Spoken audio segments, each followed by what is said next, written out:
Fala galera, beleza? Chegamos aqui a mais um episódio no nosso estudo do Cálculo 1. Estamos seguindo aqui o livro clássico do James Stewart. Estamos no capítulo 2, que trata de limites e derivadas. Mais precisamente, estamos na seção 2.2, o limite de uma função. E hoje iremos falar sobre os limites laterais. Se você estiver gostando dessa série, não esquece de deixar seu like e se inscrever no canal, caso ainda não seja inscrito, tá? Muito bem, vamos falar sobre limites laterais. O que é que a gente tem aqui? Vou começar com essa função, que é a função Heaviside, definida com Hzão aí, da seguinte maneira. Hzão de t é igual a 0, sempre que o t for menor que 0, e 1, caso contrário, 1 se o t for maior ou igual que 0. A gente tem aqui o gráfico da função, ela é 0 se t for menor que 0, por isso que aqui a gente tem uma bolinha aberta, tá? Porque são valores menores que 0. E para valores maiores de t maiores ou iguais que 0, ela vale 1. Por isso que a bolinha está fechada aqui no 1, tá? Muito bem, o que é que a gente vai falar? Eu quero entender o limite de h de t quando t tende a 0. Se você vier pela esquerda, se aproximando do 0, você vai ver que o gráfico da função sempre dá 0. Vai ter uma altura sempre igual a 0. Então, esse limite aqui pela esquerda, quando eu me aproximo de 0, quando t se aproxima de 0, é 0. Já o limite à direita, quando você vem se aproximando à direita do 0, você vai vendo que a altura dela vai dando 1, tá certo? Então, eu digo que o limite à esquerda dá 0, quando t tende a 0 pela esquerda, está dando 0. E o limite quando t tende a 0 pela direita, se aproximando com números maiores do que 0, números positivos, ela dá 1. Então, eu simbolicamente escrevo isso dessa maneira. O limite da função h de t, quando t tende a 0 pela esquerda, e a gente vai adotar essa simbologia, vai colocar em cima do 0, na parte superior direita, um sinal de menos. Isso significa que a gente está se aproximando do 0, só que por valores menores do que o 0, tá? Isso aqui dá igual a 0, tá? Esse gráfico aqui azul, o limite, quando t se aproxima de 0 pela esquerda, por valores menores que 0, vai para 0. Já essa outra notação, quando eu quero dizer que eu me aproximo de um valor pela direita, por valores maiores do que ele, eu uso esse mais aqui na parte superior direita, né? Então, eu estou dizendo aqui que o limite de h de t, quando t tende a 0 pela direita, por valores maiores do que 0, está indo para 1, tá certo? Então, essa é a ideia de limites laterais. Eu posso estudar uma função olhando para os limites laterais dela, tá? E a gente comenta um pouco mais sobre esses dois limites. Muito bem, definição 2. Escrevemos o limite de f de x quando x tende a a pela esquerda, igual a L, e dizemos que o limite à esquerda de f de x quando x tende a a é igual a L, se pudermos tornar os valores de f de x arbitrariamente próximos de L para x suficientemente próximo de a e x menor que a, ou seja, essa aproximação é para x muito próximo de a, mas sempre menor que a, porque o x, o a aqui está com o símbolo de menos na parte superior direita. Então, essa aproximação são por valores menores do que o próprio a. A definição à direita é análoga. Você vai dizer que o limite de f de x, quando x tende a pela direita, vai colocar um sinalzinho de mais. Eu digo que esse limite é L, e dizemos que o limite à direita de f de x, quando x tende a é igual a L, se pudermos tornar os valores de f de x arbitrariamente próximos de L para x suficientemente próximo de a e x maior que a, para o caso do limite à direita, tá certo? Bom, graficamente, o que é que a gente tem aqui no limite à esquerda? Eu digo que o limite de f de x, quando x tende a pela esquerda, é L, quando acontecer graficamente algo desse tipo.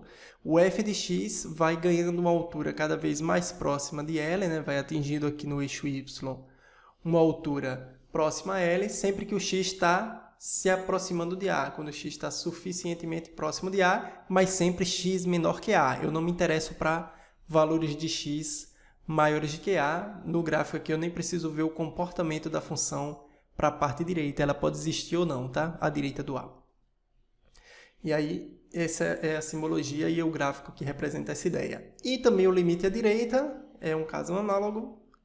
Limite de f de x quando x tende a pela direita da L, quando o f de x se aproxima, essa altura aqui, se aproxima cada vez mais do valor L, à medida que o x se aproxima de A, só que por valores maiores do que A, ou seja, estou fazendo uma aproximação à direita do número A, beleza? Essa definição aqui é extremamente importante. Ó. Eu vou dizer que o limite de f de x, quando x se aproxima de A, é L, se e somente se os limites laterais são iguais. Então, esse limite aqui vai existir se e somente se os laterais existirem e forem iguais ao mesmo valor L, tá certo? Então, para que o limite exista, os limites laterais deverão ser iguais, deverão existir, né? E deverão ser iguais ao mesmo valor, nesse caso aqui o valor L, tá certo? Vamos fazer esse exemplo 7 e aí a gente começa a ter essa ideia desses limites laterais com maior clareza, tá? Nesse exemplo 7, ele traz aqui um gráfico de uma função g de x e pede alguns itens aqui. Item A, eu quero saber o limite de g de x quando x se aproxima de 2 pela esquerda. Então, a gente vai se aproximar do número 2, olha essa primeira aproximação, né? Eu coloquei aqui no número 1 e eu vou olhar a altura que a função g de x atinge quando x for 1, tá? Então, eu tenho esse número 1, eu observo o valor que ela atinge na altura, eu começo a me aproximar cada vez mais do número 2 pela direita, pela esquerda nesse caso, com o sinal de menos aqui, pela esquerda do número 2. Então, vamos aproximando cada vez mais. Observe essa outra aproximação. Você vai notando que, à medida que eu vou me aproximando do número 2 pela esquerda, os valores de g de x da função vão ficando cada vez mais próximos do número 3, tá certo? Portanto, eu digo que esse limite de g de x, quando x se aproxima de 2 pela esquerda, vale 3, tá certo? Perceba que no 2, a função nem está definida. Ó, tem bolinha aberta aqui e não tem nenhum ponto definido na função. Então, a gente não se interessa com o valor exatamente em cima do 2 para estudar esses limites laterais também. Nem o próprio limite, né? E esse limite lateral também só me interessa para valores menores do que 2, tá? Pois bem, vamos para o próximo limite. Agora, pela direita, da mesma função g, eu quero o limite de g de x quando x se aproxima do mesmo 2, só que agora pela direita. Quando a gente vai se aproximando do número 2 pela direita, você vai notando que a altura do gráfico vai ficando cada vez, aqui no eixo y, ó, a altura do gráfico vai ficando cada vez mais próxima do número 1, tá certo?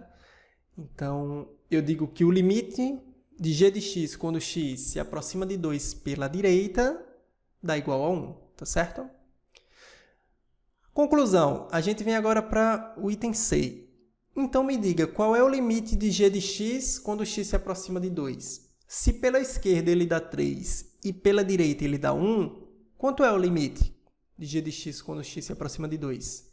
Como a gente viu na definição 3, o limite do item C aqui ele vai existir se esses dois limites existirem e forem iguais, derem a mesma resposta. Então, como aqui esse valor dá 3, o limite à esquerda do 2, da função g de x, quando x se aproxima de 2 pela esquerda dá 3, e pela direita do 2, a função vai para 1, então esses limites são diferentes.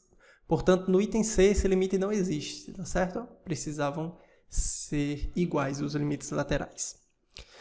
Vamos agora examinar o item D, o limite de g de x quando x se aproxima agora do número 5. Perceba que no número 5 a função está definida. Olha ela aqui, a bolinha no número 5. É o número entre 1 e 2, tá? Mas eu quero saber qual é o limite de g de x quando x se aproxima de 5 pela esquerda. Então, à medida que eu vou fazendo o x ficar cada vez mais próximo do número 5, agora caminhando pela esquerda, vocês vão notando que o gráfico vai atingindo a altura cada vez mais próxima desse número 2, tá? O número 2 aqui não aparece, eu risquei depois, ó. Então, o limite de g de x, quando x se aproxima de 5 pela esquerda, por valores menores do que 5, ele vai para 2, tá bom? E pela direita, para onde vai esse limite? O limite de g de x, quando x se aproxima de 5, por valores maiores do que 5. Então, vamos aproximando o x cada vez mais próximo de 5 e vamos observar as alturas. As alturas estão indo cada vez mais próximas do número 1, do número 2, perdão. Então, o limite de g de x, quando x se aproxima de 5 pela direita, também vai para 2. Bom, observe agora que os limites laterais da função g de x, quando x está próximo de 5, pela esquerda e pela direita, os limites laterais estão dando o mesmo valor, o valor igual a 2. Isso permite concluir que o item f, o limite de g de x quando x se aproxima de 5, ele existe, porque os limites laterais existem e dão o mesmo valor. Então, esse limite aqui dá igual a 2, tá certo? Eu separei essa parte da aula, ficou uma aula mais curtinha sobre limites laterais, mas na próxima aula a gente já vai falar sobre os limites infinitos e comentar um pouquinho sobre as assíntotas verticais. Eu preferi quebrar essa aula um pouquinho mais curta para não ficar uma aula muito mais longa, que é que a gente vai tratar agora dos limites infinitos e as assíntotas verticais. Beleza?